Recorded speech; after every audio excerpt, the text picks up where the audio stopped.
दोस्तों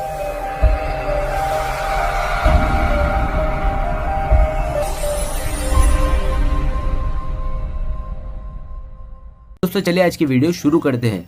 दोस्तों वीडियो शुरू करने से पहले मैं आपको एक बात बता दूं कि आपने अभी तक हमारे इस चैनल को सब्सक्राइब नहीं किया हो तो नीचे पर आपको ग्रीन बटन में सब्सक्राइब करके लिखा रहा होगा, इसके पर क्लिक कर लीजिए और साइड में नोटिफिकेशन बेल भी आएगा, उसको भी क्लिक कर लें ताकि आपको मिल सके हमारे अगले वीडियो की नोटिफिकेशन सबसे पहले और आप कुछ नया सीख सके।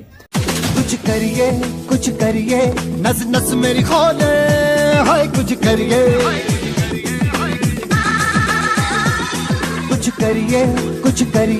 बस बस बड़ा बोले, अब कुछ करिए। ओ कोई तो चल जिद फड़िए, तू बेतरिए या मरिए, हाय कोई तो चल जिद फड़िए, तू बेतरिए या मरिए। शक दे हो शक दे गिलिया, शक दे हो शक दे गिलिया, शक दे हो शक दे गिलिया, शक दे हो शक दे गिलिया।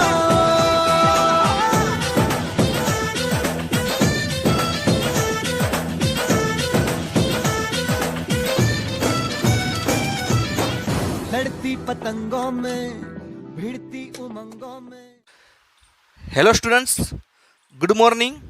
તો વિદ્યાર્થી મિત્રો, આપણે જે ધોરણ 11ની અંદર ચેપ્ટર નંબર 9 જૈવિક અણુઓ વિશે અભ્યાસ કરતા હતા, તેની અંદર આપણે જે લાસ્ટ લેક્ચરની અંદર લિપિડ વિશે અભ્યાસ કર્યો હતો, તો ફરીથી આજે આપણે એક નવા સરસ મજાના ટોપિક વિશે અભ્યાસ કરવાના છીએ અને એ ટોપિકનું નામ છે બૃહદ અણુઓ। તો વિદ્યાર્થી મિત્રો, જેમ કે આપણે જોઈએ કે બૃહદ અણુઓ, આ બૃહદ અણુઓ સમજી એ પહેલાં આપણે જે ત્યારે ધોરણ 11માં આપણે જોઈએ કે ચેપ્ટર નંબર 9ની શરૂઆત કરી હતી, એ ચેપ્ટર નંબર 9ની જ્યારે આપણે શરૂઆત કરી હતી ત્યારે આપણે જોયું હતું કે રાસાયણિક પદાર્થોનું પૃથ્થકરણ। ચેપ્ટર નંબર 9ની આપણે શરૂઆત કરી હતી ત્યારે આપણો પહેલો ટોપિક હતો તે હતો રાસાયણિક પદાર્થોનું પૃથ્થકરણ। આ જે રાસાયણિક પદાર્થોનું પૃથ્થકરણ છે તેની અંદર આપણે જોયું તો બંને અલગ અલગ હોય, જેમ કે કાર્બનિક દ્રવ્યોને અલગ કરવાની પૃથ્થકરણ કરવાની પદ્ધતિ પણ અલગ છે અને અકાર્બનિક દ્રવ્યોને પૃથ્થકરણ એટલે કે અલગ કરવાની પદ્ધતિ પણ અલગ છે। જેની અંદર આપણે કાર્બનિક દ્રવ્યોનું પૃથ્થકરણ કરવા માટે જે પદ્ધતિ જોઈતી એનો થોડોક અભ્યાસ કરી। તો આપણે કાર્બનિક દ્રવ્યોનું પૃથ્થકરણ માટે શું કર્યું હતું પહેલાં આપણે યાદ કરી લઈએ, જેથી આપણે બૃહદ અણુઓ સરળતાથી સમજાય। તો આપણે જોઈએ કાર્બનિક પદાર્થોનું પૃથ્થકરણ, એના માટે આપણે શું કર્યું હતું તો કે આપણે એક ખલદસ્તો લીધો હતો,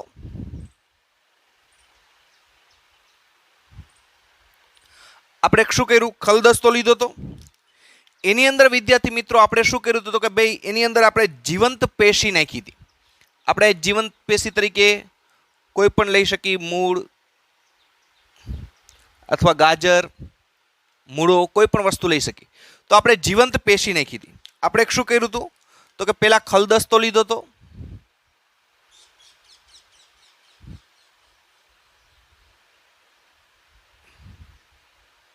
આપણે ખલદસ્તો લીધો, ખલદસ્તાની અંદર શું કર્યું તો કે આ એક ખલદસ્તો લીધો, ખાંડણી અને દસ્તો, પછી અહીંયા અંદર આપણે જીવંત પેશી નાખી હતી। શું કર્યું તો આપણે જીવંત પેશી, જીવંત પેશી તરીકે શું હોઈ શકે તો કે કોઈ પણ શાકભાજી અથવા યકૃતનો ટુકડો, શાકભાજી છે, કોઈ પણ યકૃતનો ટુકડો છે, અથવા તો જેમ કે વનસ્પતિના કોઈ પણ અંગો, મૂળ, પ્રકાંડ, પર્ણ, કોઈ પણ વસ્તુ તમે જીવંત પેશી તરીકે લઈ શકો। તો જીવંત પેશીને એમાં નાખી પછી શું રહી ગયું, આપણે એક એસિડિક એસિડ નાખ્યો હતો, કયો ટ્રાયક્લોરો એસિટિક એસિડ। આની અંદર આપણે શું ઉમેર્યું હતું ટ્રાયક્લોરો એસિટિક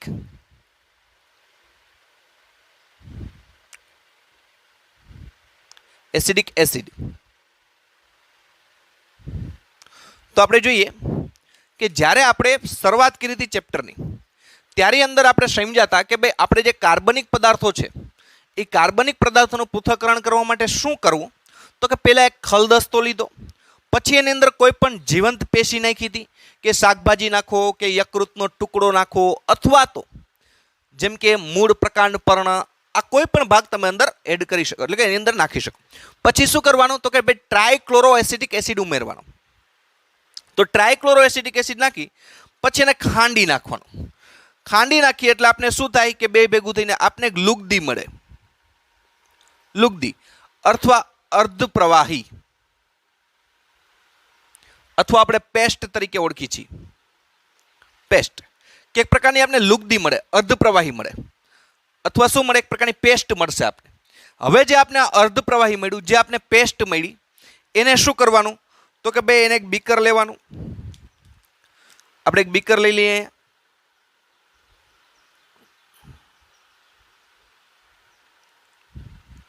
આપણે એક બીકર લીધું. હવે આ બીકરમાં શું કરવાનું તો કે બીકરની ઉપર આપણે શું ઉપર કે રૂ કે ચીઝ ક્લોથ રાખી દઈએ. આપણે જોઈએ બીકરની ઉપર આપણે શું રાખવાનું તો કે રૂ અથવા ચીઝ ક્લોથ આપણે આગળ આવી જ ગયું છે. હવે શું કરવાનું કે હવે માનો કે આ જે લુગદી મળી તેને આપણે આની ઉપર ઠલવવાની. પરિણામે આ જે રૂ છે તેમાં શું રહી જશે કે તેમાં જે અણુઓ રહી ગયા હશે એ કેવા હશે તો કે જે એસિડમાં અદ્રાવ્ય હશે. એસિડમાં કેવા હશે? અદ્રાવ્ય હશે. તે બધા અણુઓ ક્યાં રહી જશે તો કે આ જે રૂ અથવા ચીઝ ક્લોથ છે ત્યાં રહી જાય. તો અહીંયા ક્યાં રહી જશે તો એસિડમાં અદ્રાવ્ય જૂથ. આપણે લખી કયું હશે? એસિડમાં અદ્રાવ્ય જૂથ. મતલબ કે એસિડની અંદર જે દ્રાવ્ય નથી, એસિડની અંદર જે ઓગળતા નથી, એ બધા જ અણુઓ ક્યાં રહી જશે? રૂ અથવા ચીઝ ક્લોથમાં. અને નીચે આપણે જોઈએ, અહીં નીચે કેવા કાર્બનિક અણુ હશે? તો એસિડમાં જે દ્રાવ્ય હશે એ બધા ક્યાં હશે? અહીં નીચે હશે. તો અહીંયા કયું આવશે તો કે એસિડમાં દ્રાવ્ય જૂથ. આપણે લખી કયું આવશે તો કે એસિડમાં દ્રાવ્ય જૂથ.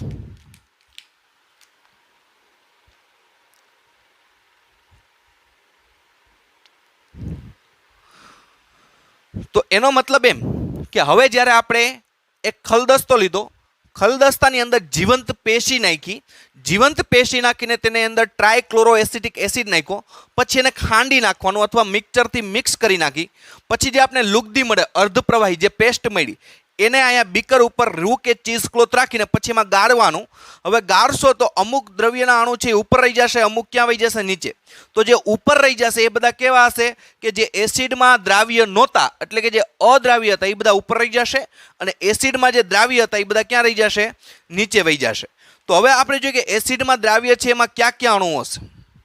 એસિડમાં દ્રાવ્ય હશે એમાં ક્યાં ક્યાં અણુઓ હશે? તો એની અંદર શું આવેલું હશે તો કે ભાઈ પોલિસેકેરાઇડ, આપણે જે પ્રોટીન, એ ઉપરાંત પોલિસેકેરાઇડ,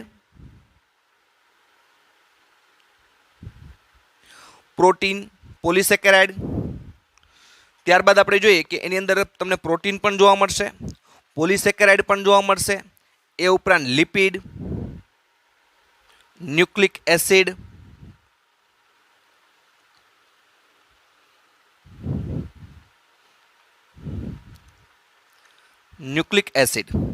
મતલબ કે અહીંયા એસિડના અદ્રાવ્ય જૂથમાં તમને 4 પ્રકારના સંયોજનો જોવા મળે. ક્યાં ક્યાં? પ્રોટીન હશે, પોલિસેકેરાઇડના અણુ હશે, લિપિડના અણુ હશે, અને ન્યુક્લિક એસિડ છે તેના અણુ તમને બધા ક્યાં જોવા મળશે તો કે એસિડના અદ્રાવ્ય જૂથમાં, અહીંયા ઉપરની બાજુ. હવે આપણે જોઈએ કે એસિડમાં દ્રાવ્ય જૂથમાં શું જોવા મળશે. તો એસિડમાં દ્રાવ્ય જૂથમાં આપણે એક્ઝામ્પલ તરીકે લઈએ, દાખલા તરીકે મોનોસેકેરાઇડ, એમિનો એસિડ વગેરે આપણે લખી નાખી કે જે એસિડમાં દ્રાવ્ય હશે એવા બધું અણુ ક્યાં આવી જશે તો કે નીચેમાં એસિડના દ્રાવ્ય જૂથમાં આવી જશે. હવે વિદ્યાર્થી મિત્રો આપને ખબર છે આપણે કાર્બનિક દ્રવ્યો જોઈએ. કયા દ્રવ્યો? કાર્બનિક દ્રવ્ય. તો જે કાર્બનિક દ્રવ્ય છે એ 2 પ્રકારના હોય. ક્યાં ક્યાં 2 પ્રકારના? एक बृहद अणु, एक क्या होय छे? बृहद अणुओ।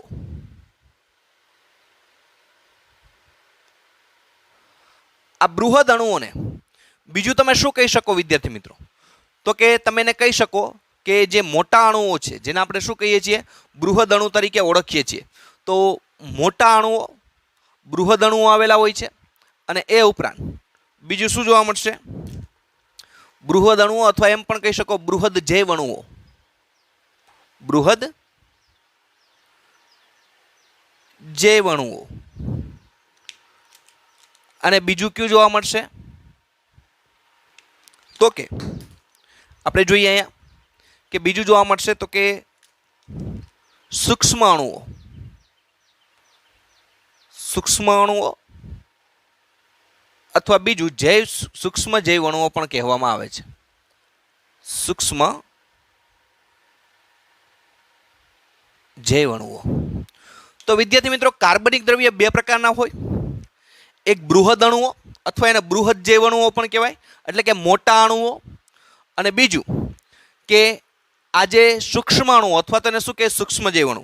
तो આપણા મગજમાં ક્વેશ્ચન થાય કે ભાઈ બૃહદ અણુઓ કેને કહેવાય અને સૂક્ષ્મ અણુઓ કેને કહેવાય? બૃહદ અણુઓ કેને કહેવાય અથવા તો સૂક્ષ્મ અણુઓ કેને કહેવાય? તો આપણે બૃહદ અણુ કેને કહેશું? કે જે અણુઓનો અણુ આપણે જોઈએ કે જે અણુનો અણુભાર અથવા જે પદાર્થોનો અણુભાર 10,000 ડાલ્ટન કે તેથી વધુ હોય તેને કેવો કહેવાય? બૃહદ અણુઓ કહેવાય। તો આપણે જોઈએ કે જેનો અણુભાર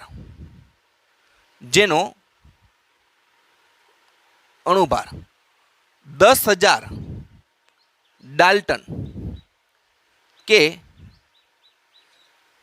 તેથી વધુ હોય તેવા અણુઓને બૃહદ અણુઓ કહે છે। બૃહદ એટલે મોટા, ફરીથી કહું છું, બૃહદ એટલે મોટા, બૃહદ અણુઓ કહે છે। તો આપણે જોઈએ કે ભાઈ બૃહદ અણુઓ કેને કહેવાય?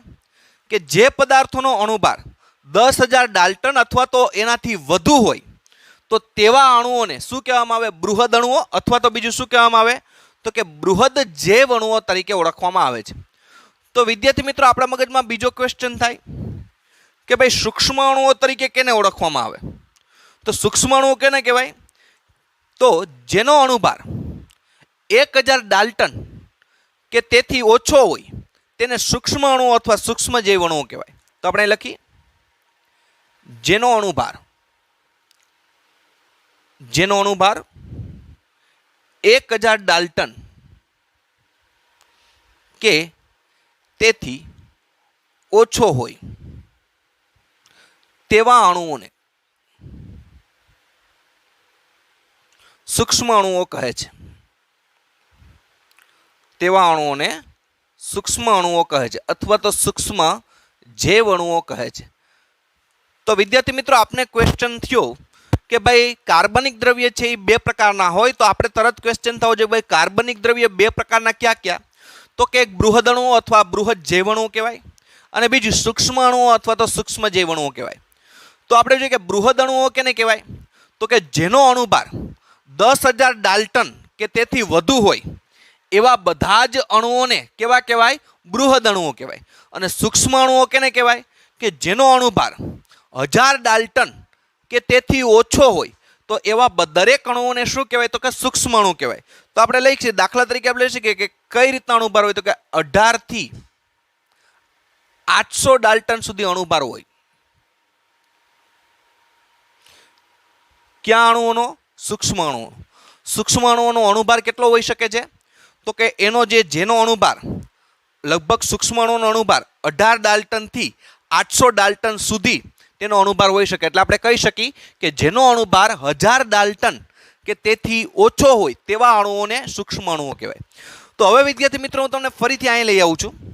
આપણે જ્યારે આ પેસ્ટ બનાવી હતી એ પેસ્ટમાં જ્યારે આપણે એમાં લુગદી મળી અને એ લુગદીને જ્યારે આપણે ગાળણ કર્યું એ ગાળણ કર્યું ત્યારબાદ આપણે જોયું હતું કે એસિડમાં દ્રાવ્ય જૂથ હતો એ ઉપર હતો અને એસિડમાં અદ્રાવ્ય જૂથ છે તે ઉપર હતું અને એસિડમાં દ્રાવ્ય હતું તે ક્યાં હતું? બધા નીચે અણુઓ હતા।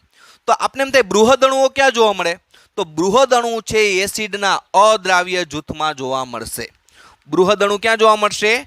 એસિડના અદ્રાવ્ય જૂથમાં જોવા મળશે. તો આપણે લખી કે બૃહદ અણુઓ એસિડના અદ્રાવ્ય જૂથમાં જોવા મળે છે. અદ્રાવ્ય જૂથમાં જોવા મળે છે. તો આપણે જોઈએ કે એસિડના અદ્રાવ્ય જૂથમાં. તો આપણો આ ક્વેશ્ચન પણ થઈ ગયો કે ભાઈ બૃહદ અણુઓ ક્યાં જોવા મળે? તો કે એસિડના અદ્રાવ્ય જૂથમાં. તો એનો મતલબ એમ વિદ્યાર્થી મિત્રો, એસિડના અદ્રાવ્ય જૂથમાં કયા કયા અણુઓ જોવા મળે? તો આપણે એ પણ લખ નાખી. તો કે પ્રોટીન, એ ઉપરાંત પોલિસેકેરાઇડ, બીજું કયું છે લિપિડ, અને કયું છે ન્યુક્લિક એસિડ. તો વિદ્યાર્થી મિત્રો આ બધા અણુઓ છે, આ બધા અણુઓને કેવા કહેવાય? બૃહદ અણુઓ કહેવાય. કેવા કહેવાય? બૃહદ અણુઓ કહેવાય. તો આપણે જોઈએ, આપણે આ જોઈએ કે આ આપણે જે બતાવેલા છે આ ક્યાં અણુ છે? તો કે આ અણુ છે બૃહદ અણુ છે. ક્યાં અણુ છે? બૃહદ અણુ. તો બૃહદ અણુ હોય તો એનો અણુભાર કેટલો હોય? 10,000 કે તેથી વધુ ડાલ્ટન હોય. તો બૃહદ અણુ હોય એટલે એનો અણુભાર કેટલો હોય? તો કે 10,000 ડાલ્ટન કે તેથી વધુ અણુભાર ધરાવે છે. તો આપણે પૂછે કે ભાઈ બૃહદ અણુઓ ક્યાં ક્યાં હોય? કે જે એસિડના અદ્રાવ્ય જૂથમાં છે એ બધા બૃહદ અણુ હશે. તો એસિડના અદ્રાવ્ય જૂથ રૂ અથવા ચીઝ ક્લોથ ઉપર જોવા મળે તે બધા એસિડમાં અદ્રાવ્ય જૂથ છે. તેમાં ક્યાં ક્યાં હોય? પ્રોટીન, પોલિસેકેરાઇડ, લિપિડ અને ન્યુક્લિક એસિડ. તો આપને થાય કે ભાઈ સૂક્ષ્મ અણુ છે કે એનો અણુભાર કેવો હતો? કે 1000 ડાલ્ટનથી ઓછો. તેને બધા સૂક્ષ્મ અણુ કહેવાય. મોટે ભાગે સૂક્ષ્મ અણુ કેટલા હોઈ શકે? 18 થી 800 ડાલ્ટન અણુભાર ધરાવે. તો એ ક્યાં જોવા મળે? તો કે એસિડનું દ્રાવ્ય જૂથ જોયું તો આપણે કયું જોયું હતું? એસિડનું દ્રાવ્ય જૂથ. આ એસિડના દ્રાવ્ય જૂથમાં શું જોવા મળશે? સૂક્ષ્મ અણુઓ જોવા મળે. તો આપણે જોઈએ કે એસિડના દ્રાવ્ય જૂથમાં શું જોવા મળશે?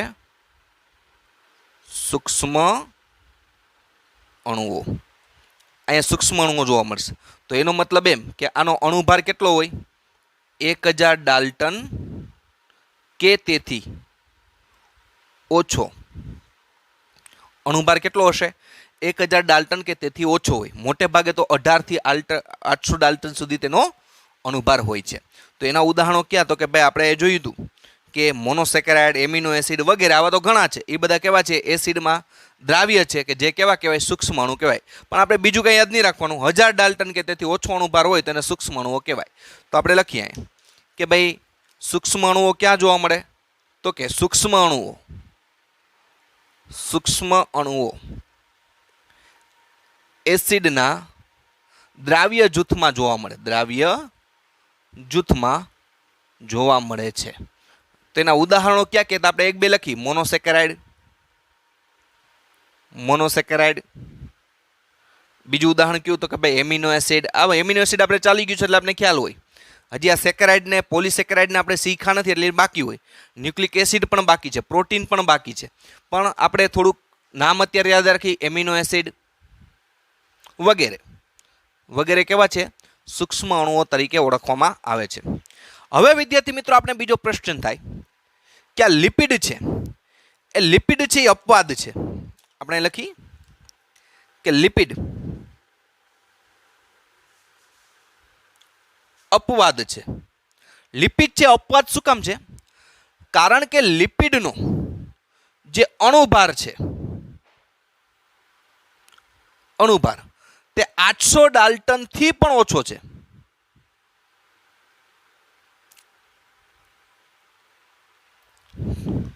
કેવો છે? 800 ડાલ્ટન થી પણ ઓછો છે. તો વિદ્યાર્થી મિત્રો આપણે જોઈએ કે લિપિડ છે એને મેઇલો છે કેમાં? બૃહદ અણુમાં, બૃહદ જે અણુનો. પણ લિપિડનો જે અણુભાર છે એ અણુભાર તો કેવો છે? તો કે 800 ડાલ્ટન કરતા પણ આ જે લિપિડ છે એનો અણુભાર ઓછો છે. તો ખરેખર તો આપણે વ્યાખ્યા જોઈ હતી એમાં એવું હતું કે જે સૂક્ષ્મ અણુઓ કેને કહેવાય? કે જેનો અણુભાર 1000 ડાલ્ટન કે તેથી ઓછો હોય તો એવાને સૂક્ષ્મ અણુ કહેવાય. તો ખરેખર લિપિડ આવવું જોઈએ કેમાં? તો કે ભાઈ સૂક્ષ્મ અણુઓમાં આવવું જોઈએ. તો એવું તો શું કારણ છે કે લિપિડનો અણુભાર 800 ડાલ્ટન થી પણ ઓછો છે છતાં એને બૃહદ અણુમાં મેલ્યો છે? આની પાછળનું કારણ શું, કે એવું તો શું કારણ છે કે લિપિડ છે એનો અણુભાર 800 ડાલ્ટનથી પણ ઓછો છે, તો ખરેખર એને સૂક્ષ્મ અણુઓમાં મેળવું છે, પણ છતાં પણ એને બૃહદ અણુમાં મેળ્યો છે. આપણા નીટ માટે આવી વસ્તુ બહુ મગજમાં રાખવાની. આવી વસ્તુ આપણે નીટ માટે શું કરવાની, થોડીક મગજમાં રાખવાની, કે લિપિડનો અણુભાર તો 800 ડાલ્ટનથી પણ ઓછો છે, 800 ડાલ્ટન પણ પૂરો નથી, છતાં પણ એને કેમાં મેળ્યું છે, બૃહદ અણુમાં મેળ્યું છે. તો એવું તો વિદ્યાર્થી મિત્રો શું કારણ છે કે જેને કારણે એને એસિડના અદ્રાવ્ય જૂથમાં મેળવામાં આવ્યો છે? તો આપણે જોઈએ કે વાસ્તવમાં લિપિડ ઓછો અણુભાર ધરાવે, વાસ્તવમાં જે લિપિડ છે તે ઓછો અણુભાર ધરાવે સંયોજન છે અને તે એ જ સ્વરૂપમાં જોવા મળતો નથી. આપણે જોઈએ કે વાસ્તવમાં લિપિડ છે એનો અણુભાર કેવો છે, ઓછો છે, પણ છતાં એ જ સ્વરૂપમાં જોવા મળતો નથી. કઈ રીતે હમણાં આપણે સમજી. પહેલાં આપણે લખી કે વાસ્તવમાં લિપિડ કે જેનો અણુભાર છે એ અણુભાર કેવો છે, તો કે ઓછો છે. તો આપણે જોઈએ કે ભાઈ વાસ્તવમાં જે લિપિડ છે તે ઓછો અણુભાર ધરાવતો સંયોજન છે. આપણે જોઈએ કે વાસ્તવમાં લિપિડ ઓછો અણુભાર ધરાવતો સંયોજન છે, પણ તે જ સ્વરૂપમાં હોતો નથી, પણ તે જ સ્વરૂપમાં હોતો નથી. તો વળી આપણા મગજમાં ક્વેશ્ચન થાય કે વાસ્તવમાં લિપિડ તો ઓછો અણુભાર ધરાવતો સંયોજન છે, છતાં તે સ્વરૂપમાં હોતો નથી. આનો મતલબ શું થાય વિદ્યાર્થી મિત્રો, કે તે જ સ્વરૂપમાં ન હોવું, એનો આપણે મિનિંગ શું કરી શકીએ? તો કે તે કોષરસ પટલ અને બીજા પટલોમાં જોવા મળે છે. આપણે લખી લિપિડ ક્યાં જોવા મળે, આપને ખબર છે લિપિડ ક્યાં જોવા મળે, તો કે કોષરસ પટલ અને બીજા પટલોમાં જોવા મળે. હવે જોઈએ આપણે કઈ રીતે. તો આપણે એક લીટી લખી, અહીંથી આપણે સમજી લિપિડ છે એ અપવાદ છે. લિપિડ અપવાદ શું કામ છે પહેલાં આપણે એ સમજવું પડે, કારણ કે લિપિડનો અણુભાર 800 ડાલ્ટનથી પણ ઓછો. તો લિપિડ કેવો પોલિમર છે, પોલિમર એટલે ખબર છે ને, લાંબી શૃંખલા.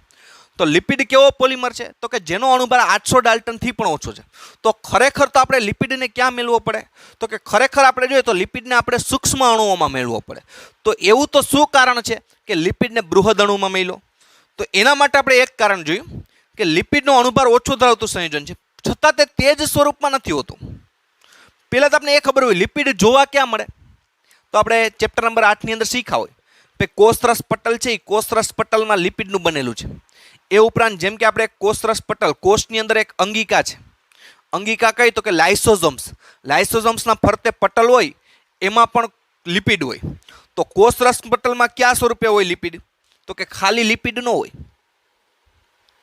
લિપિડ તો હોય જ પણ એની અંદર ફોસ્ફેટ જોડાયેલો એટલે ફોસ્ફોલિપિડ સ્વરૂપે હોય, ફોસ્ફોલિપિડ સ્વરૂપે હોય. યાદ રાખજો, આ આપણે બુક્સમાં ન હોય પણ આપણે સમજવા માટે લખ્યું હોય. આપણે અહીં જોયું ને શું લખ્યું, વાંચ્યું હતું કે ભાઈ વાસ્તવમાં લિપિડ ઓછો અણુભાર ધરાવે છે. તો લિપિડ ખરેખર ઓછો અણુભાર જ ધરાવે, પણ તે જ સ્વરૂપમાં ન હોય, એટલે કે લિપિડ સાથે બીજો કોઈને કોઈ અણુ જોડાયેલો જ હોય. કોઈ દિવસ લિપિડ એકલો સ્વતંત્ર હોતો નથી, લિપિડ સાથે કોઈને કોઈ અણુ જોડાયેલો હોય. જેમ કે આપણે આગલા લેક્ચરની અંદર જ વાત કરી હતી, લિપિડ વિશે સમજ્યા હતા, તેની અંદર જોયું હતું કે લિપિડ છે એની સાથે જેમ કે ફોસ્ફોલિપિડ એટલે કે ફોસ્ફેટ છે તે લિપિડ સાથે જોડાઈ જાય, એનું ઉદાહરણ પણ જોયું હતું લેસિથિન. કયું ઉદાહરણ જોયું હતું? લેસિથિન. તો જેમ કે એ લિપિડ છે, ખાલી લિપિડ નથી, લિપિડ સાથે શું જોડાયેલો છે? ફોસ્ફોલિપિડમાં જોડાયેલો છે. એટલે જો કે લિપિડ તે જ સ્વરૂપમાં હોતો નથી. એનો મિનિંગ એમાં એ કર્યો છે કે લિપિડ છે તે હંમેશા કોઈના કોઈ અણુ સાથે સંયોજનમાં જ હોય, કોઈ દિવસ સ્વતંત્ર લિપિડ હોતો નથી. એટલા માટે એને કેને મળ્યો છે? બૃહદ અણુમાં મળ્યો છે. સમજો, ફરીથી રિપીટેશન કરું છું કે વાસ્તવમાં લિપિડનો અણુભાર ઓછો છે, અણુભાર ઓછો છે, પણ તે જ સ્વરૂપમાં ન હતો. એનો મતલબ શું કે લિપિડ છે એની સાથે કોઈને કોઈ અણુ જોડાયેલો હોય. લિપિડ કોઈ દી ક્યારેય એકલો હોતો નથી, એની સાથે બીજો અણુ જોડાયેલો જ હોય.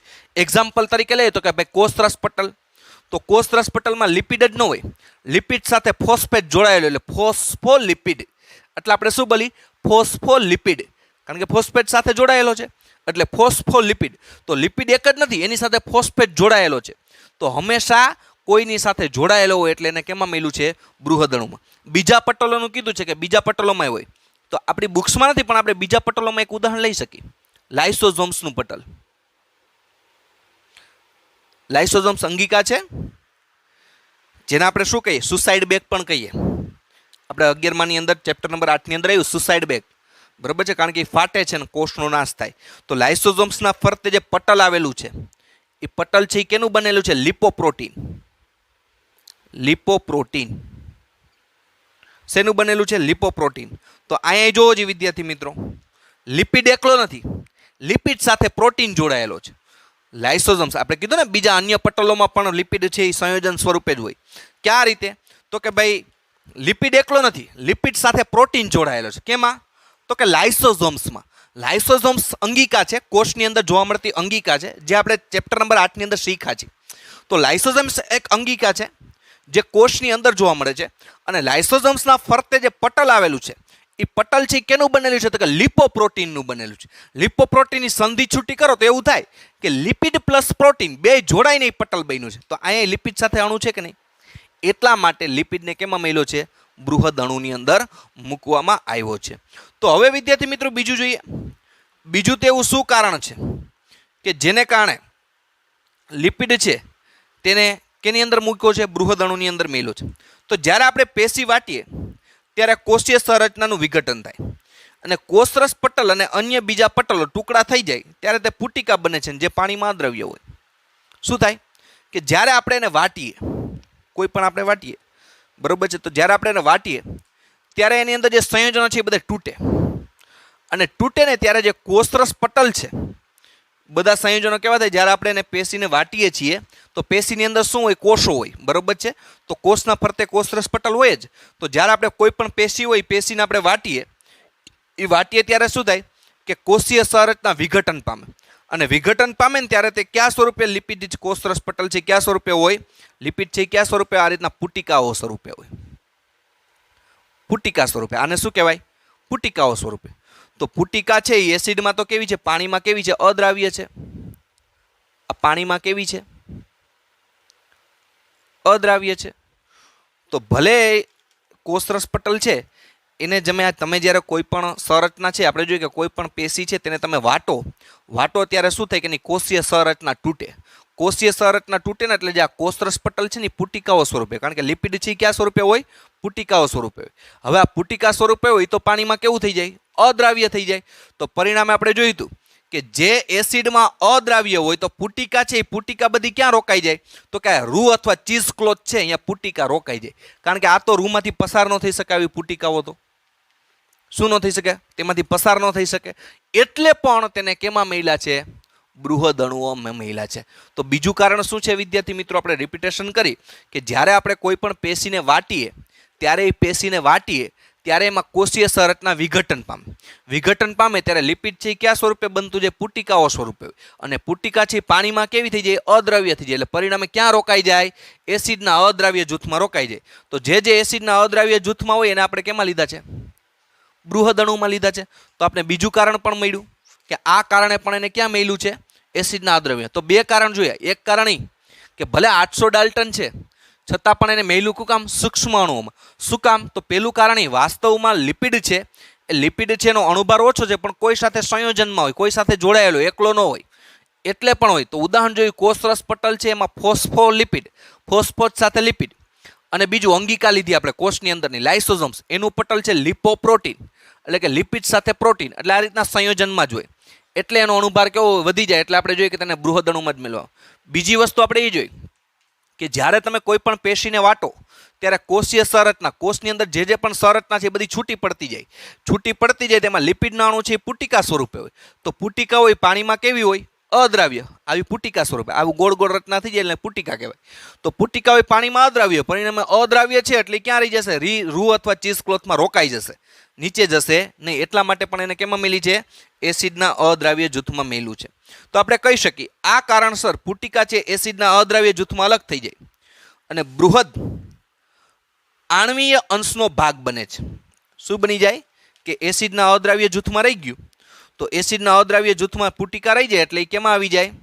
एसिडमां। जे आणवीय जूथमां आपणे जोईए के एसिडना अद्राव्य जूथमां ते रही जाय छे। तो आपणे कही शकीए के साचा अर्थमां लिपिड बृहद अणु नथी। आपणे एक टॉपिक लखीए अहींया के साचा अर्थमां लिपिड बृहद अणु नथी। आ वस्तु खास याद राखवानी। साचा अर्थमां लिपिड बृहद अणु नथी।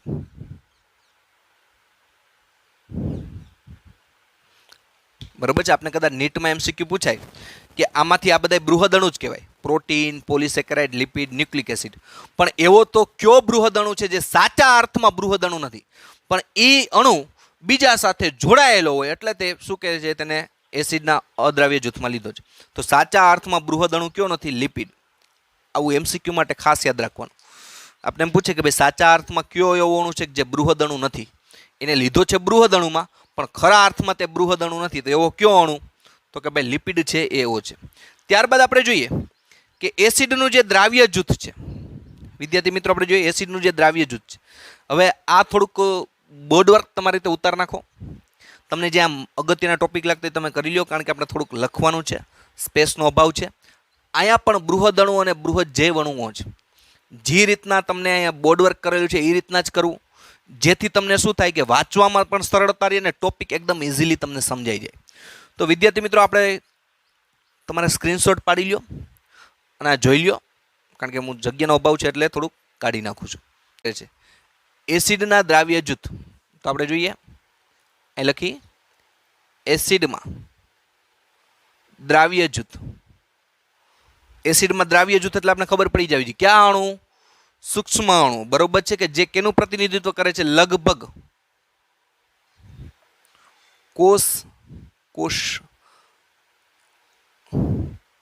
कोशीय द्रव्यनु प्रतिनिधित्व करे छे। खबर होवी जोईए कि जे कोशीय द्रव्य है एमां मोटा भागना शुं आवेला होय? एसिडना द्राव्य जूथमां जे अणुओ जोवा मळे एटले के सूक्ष्म अणुओ छे मोटे भागे क्यां जोवा मळे? कोष द्रव्यનું प्रतिनिधित्व करे छे। तो આપણે કહી શકીએ કોષીય દ્રવ્ય અને અંગિકાઓના બૃહદ અણુ। તો આપણે લખી શકીએ કોષીય દ્રવ્ય અને અંગિકાઓના બૃહદ અણુ। અંગિકાઓ એટલે આપણે ખ્યાલ છે ને, કોષીય દ્રવ્ય એટલે કોષરસ અને કોષરસમાં અંગિકાઓ આવેલી। અંગિકા એટલે કઈ કઈ? કણાભસૂત્ર, લાઇસોસોમ્સ, રસધાની હોય, ए उपरांत बीजू अंतकोषरस जाड़ होय। जो वनस्पति कोष होय तो शुं होय? हरितकण होय। तो आ जे तारा केंद्र छे आ बधी शुं कहेवाय? अंगिकाओ। तो आ कोषीय द्रव्यना अणुओ एटले सूक्ष्म अणुओ अने अंगिकामां आवेला बृहद अणुओ। अंगिकामां आवेला क्या छे? बृहद अणु। फरीथी कहूं छुं कोषीय द्रव्य एटले के कोषीय द्रव्य आवेला सूक्ष्म अणुओ। मोटा भागे सूक्ष्म अणु कोषीय द्रव्यमां होय अने अंगिकाओमां आवेला क्या छे? तो के भाई बृहद अणु। तो आ एसिडना अद्राव्य जूथ एकबीजा साथे मळीने जीवंत पेशी अथवा तो सजीवनुं रासायणिक संगठनो बनावे छे। तो आपणे जोईए के एकबीजा साथे मळीने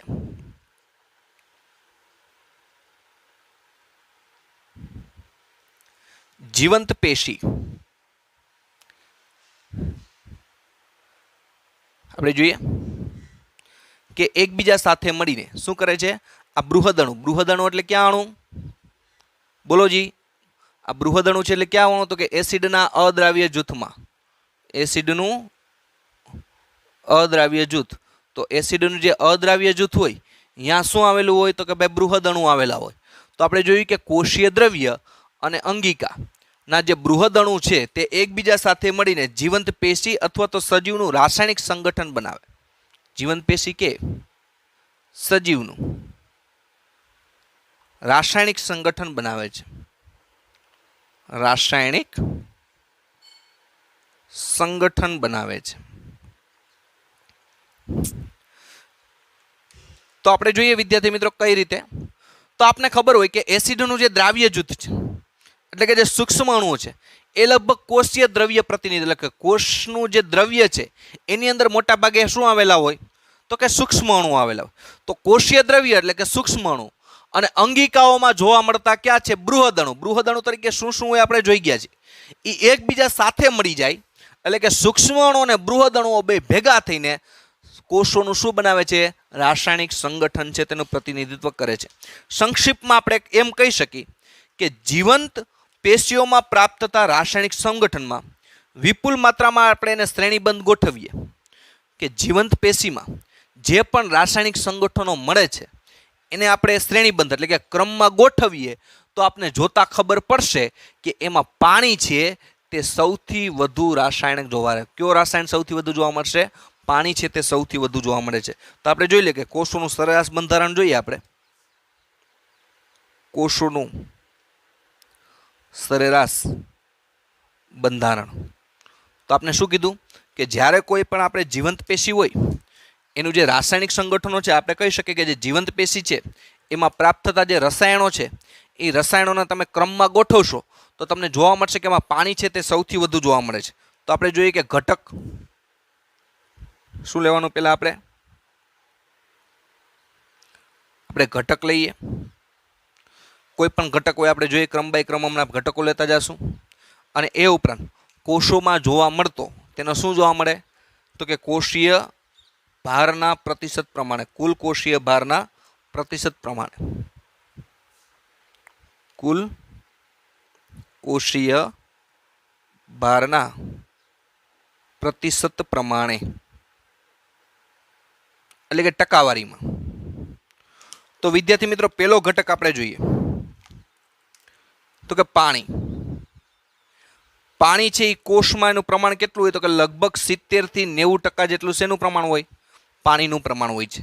તો આપણે જોઈ શકીએ તો હમણાં જ આપણે જોયું હતું કે આપણે કોઈ પણ જીવંત પેશી લઈએ અને જીવંત પેશીનું જો આપણે રાસાયણિક સંગઠનને આપણે શ્રેણીબંધ એટલે કે ક્રમમાં ગોઠવીને આપણે અવલોકન કરી તો આપણે ખબર પડશે કે સૌથી વધારે રસાયણ કયું જોવા મળશે? પાણી છે તે આપણે સૌથી વધારે જોવા મળે. તો એ ઉપરાંત પ્રોટીન્સ જે 10 થી 15% હોય કોષમાં, એનું પ્રમાણ કેટલું હોય પ્રોટીનનું? 10 થી 15% જેટલું. એ ઉપરાંત કાર્બોદિત, જે કાર્બોદિત છે તેનું પ્રમાણ લગભગ કેટલું હોય? તો કે 3% જેવું. એક કોષની અંદર પાણીનું પ્રમાણ 70 થી લઈને 90% સુધી. જો 70 જ હોય 90 જ એવું નહીં, પણ 70 થી 90% સુધી. પ્રોટીન છે એનું પ્રમાણ કેટલું હોય? તો કે 10 થી 15%. કાર્બોદિતનું પ્રમાણ કેટલું હોય? 3%. લિપિડનું પ્રમાણ કેટલું હોય? તો કે 2% જેટલું. લિપિડ એટલે ચરબી, એનું પ્રમાણ કેટલું હોય? 2%. પછી ન્યુક્લિક એસિડ એનું પ્રમાણ કેટલું હોય? ન્યુક્લિક એસિડનું પ્રમાણ તો લગભગ 2 થી લઈને 7%, 5 થી લઈને 7% જેટલું હોય. 5 થી 7%. તો આપણે જોઈએ કે પાણી, પ્રોટીન, કાર્બોદિત, લિપિડ, ન્યુક્લિક એસિડ અને આયનો છે 1% હોય. તો હવે તમે જુઓ કે આપણે કોઈ પણ જીવંત પેશી જોઈએ અને એમાં જે રસાયણો છે એ રાસાયણિક સંગઠનને આપણે શ્રેણીબંધ ગોઠવીએ, ક્રમમાં ગોઠવીએ તો તમને જોવા મળશે કે સૌથી વધારે માત્રા કેની હોય? પાણીની. તો જોવો જી, ઘટક લીધો, કોષ ભારમાં પ્રતિશત પ્રમાણે કોષનો જે ભાર હોય એમાં પ્રતિશત કેટલી ટકાવારી કેની છે? તો પાણી છે એ 70 થી 90% સુધી હોય. પ્રોટીન છે એ 10 થી 15% હોય. કાર્બોદિત છે એ માત્ર 3% હોય. લિપિડ છે એ 2% હોય. ન્યુક્લિક એસિડ 5 થી 7% અને આયનો 1%. તો સૌથી વધારે કયું જોવા મળે છે? પાણી જોવા મળે છે. તો વિદ્યાર્થી મિત્રો આ વાત થઈ બૃહદ અણુઓની. જો વિદ્યાર્થી મિત્રો અહીંયા તમારે સમજવાનું છે. હવે આપણે નેક્સ્ટ લેક્ચરની અંદર પ્રોટીન વિશે સમજવાના છીએ. હજી આપણે પોલીસેકેરાઇડ પણ સમજવાનું છે, ન્યુક્લિક એસિડ પણ સમજવાનો છે. પણ વિદ્યાર્થી મિત્રો આપણે ક્રમ બાય ક્રમ જોતા જશું. પણ તમારે જે બોર્ડ વર્ક છે વ્યવસ્થિત રાખવાનું છે અને એની અંદર આ તમામે તમામ ટોપિક જે બૃહદ અણુઓ છે તો કેને બૃહદ અણુ કહેવાય, કેને સૂક્ષ્મ અણુ કહેવાય? જેમ કે જેનો અણુભાર 10,000 ડાલ્ટન કે તેથી વધુ હોય તેને શું કહેવાય? બૃહદ અણુ કહેવાય. બરોબર છે ને? જેનો અણુભાર 1,000 ડાલ્ટન કે તેથી ઓછો હોય તેને સૂક્ષ્મ અણુ કહેવાય. તો બૃહદ અણુમાં કોણ કોણ આવે? તો પહેલાં તો બૃહદ અણુ ક્યાં હોય? તો કે એસિડના અદ્રાવ્ય જૂથમાં. સૂક્ષ્મ અણુ ક્યાં હોય? એસિડના દ્રાવ્ય જૂથમાં. બીજી વસ્તુ, બૃહદ અણુ તરીકે શું શું હોય? પ્રોટીન, પોલિસેકેરાઇડ, લિપિડ અને ન્યુક્લિક એસિડ હોય. અને એસિડમાં દ્રાવ્ય જૂથમાં મોનોસેકેરાઇડ, એમિનો એસિડ, આવા તો ઘણા બધા હોય એટલે વગેરે લગાડી દીધું છે. બીજું નંબરમાં વિદ્યાર્થી મિત્રો કે લિપિડ છે એ અપવાદ છે, એ યાદ રાખવાનું. શું કામ લિપિડ અપવાદ છે? કારણ કે એનો અણુભાર તો 800 ડાલ્ટન જ છે, છતાં પણ તેને કેમાં મળ્યું છે? બૃહદ અણુમાં મળ્યું. એનું કારણ શું? કારણ કે કોઈ દિવસ લિપિડ છે પોતાના તે જ સ્વરૂપમાં હોતો નથી. એટલે કે લિપિડ કોઈ સાથે જોડાયેલો હોય. જેમ કે આપણે કોષરસ પટલ જોયું તો ફોસ્ફોલિપિડ, લિપિડ સાથે ફોસ્ફેટ જોડાયેલો છે. બીજું લાઇસોઝોમ્સના ફરતે પટલ હોય શેનું બનેલું હોય તો કે ભાઈ લિપોપ્રોટીન, લિપિડ સાથે પ્રોટીન હોય છે. એટલે હંમેશા તેના માટે તેને લિપિડને કેમાં મળ્યો તો કે ભાઈ બૃહદ અણુમાં મળ્યો. બીજું કારણ શું તો કે ભાઈ લિપિડ છે તો જો કોઈ પણ પેશીને આપણે વાટીએ તો કોઈ પણ પેશીને આપણે જ્યારે વાટશું અને વાટીને જ્યારે એને તેની કોષીય સંરચના વિઘટન થાય તો લિપિડ છે પુટિકાઓ સ્વરૂપે રહે. અને પુટિકા પાણીમાં કેવી હોય? અદ્રાવ્ય હોય. પરિણામે તમે જ્યારે ગાળણ કરશો તો પુટિકા છે એ બધી ક્યાં અટકી જશે? રૂ કે ચીઝ ક્લોથમાં અટકી જશે. એટલા માટે પણ એને કેમાં લીધું તો કે ભાઈ જે રૂજને ચીઝ ક્લોથમાં અટકી તે તો બધા અદ્રાવ્ય જૂથ છે, એટલે એને શેમાં લીધું છે? અદ્રાવ્ય જૂથમાં લીધું છે. તો વિદ્યાર્થી મિત્રો વ્યવસ્થિત ટોપિક સમજજો. તમને જો ઓકે સમજાઈ ગયું હોય તો નીચે કોમેન્ટ કરી દેજો. જો કાંઈ ખ્યાલ ન આવ્યો તો મારા નંબર છે એમાં કોલ કરજો. ઓકે વિદ્યાર્થી મિત્રો, થેન્ક યુ.